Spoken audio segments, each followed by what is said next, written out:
კოალიცია ქართული ოცნების ბათუმის მერობის კანდიდატი წინა საარჩევნო შეხვედრებს განაგრძობს.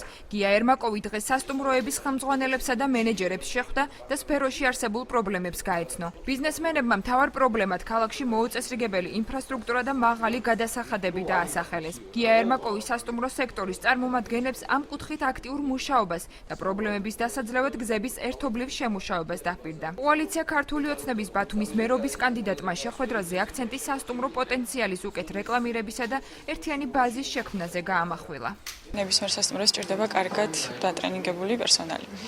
მეორე საკითხი ეს არის ქალაქი, ანუ ეკოლოგიურად სუფთა გარემო, ხმაური, რომელიც ხანდახან აწუხებს სტუმრებს და რომელიც არ არის ჩვენზე დამოკიდებული და ამას აუცილებლად ჭირდება რეგულირება, არა მხოლოდ ჩვენს მხრივ, არამედ სახელმწიფოს მხრიდანაც.